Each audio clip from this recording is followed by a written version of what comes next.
My name is Brian Fishman. I'm a criminal defense attorney based out of Philadelphia. I represent individuals, however, in Philadelphia, Montgomery, Delaware, Bucks, and Chester County.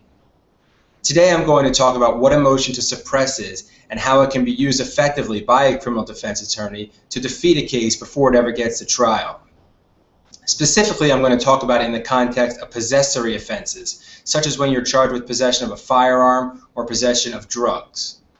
We all maintain certain rights of privacy, where the police are not allowed to simply search our person, our car, or our home simply because they want to.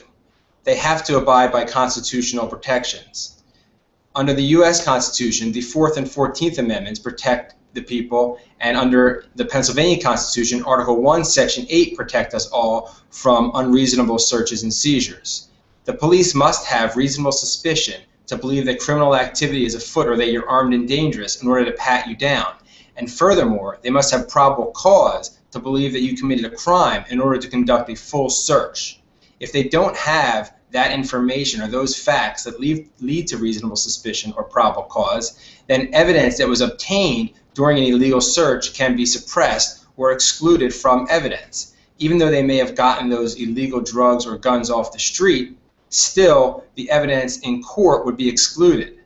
So let's say, for example, you're charged with possession of a firearm, and the police say that they conduct a traffic stop where you are pulled over because you failed to put on your turn signal. The police approach your car, they ask for your license, registration, and insurance, and they ask you to step out of the vehicle. At that time, they ask you to put your hands up and get against the vehicle, and they start to pat you down. They feel a hard object by your waistband, and they search you, and they recover a firearm. Obviously, they arrest you for those possession of a firearm without a license charge, and the case goes to court. Now, the police had the right to pull you over if it's believed that you truly did not use your turn signal. Assuming that is correct and the stop was proper, the next question is, did the officer have the right to pull you out of the vehicle? Well, police in Pennsylvania do have the right, if it is a proper car stop, to ask you to step out of the vehicle. The next question is, did the officer have reasonable suspicion to believe that criminal activity was afoot to pat you down, or did they have probable cause to search you? In the scenario I just provided, there appears to be no probable cause or reasonable suspicion, and therefore the search appears to be illegal. Now, because that happens out on the street does not mean that that's what the police officer will testify to. The police officer may testify that the back window of the vehicle was heavily tinted when they pulled the vehicle over and that they weren't able to see into it.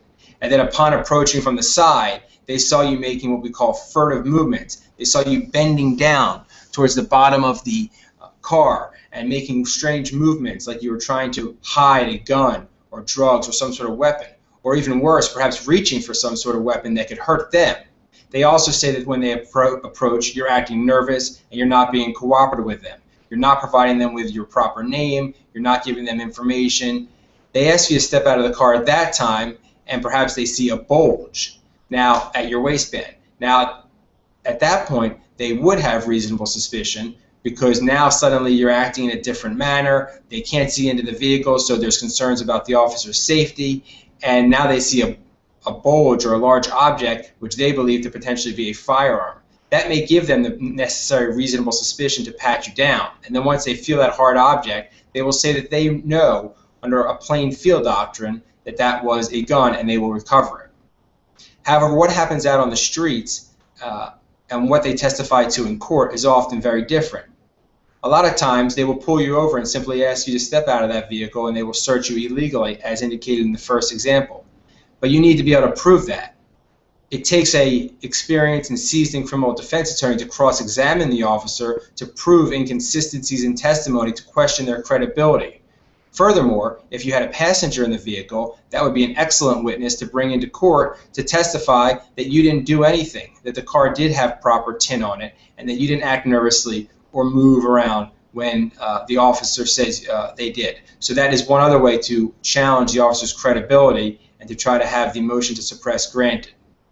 If you've been charged with a possessory offense, such as possession of drugs or guns or any other illegal contraband in Philadelphia or the surrounding counties, I invite you to visit my website at the below address and contact me for a free consultation to see whether or not you have a legitimate motion to suppress and to fight your case.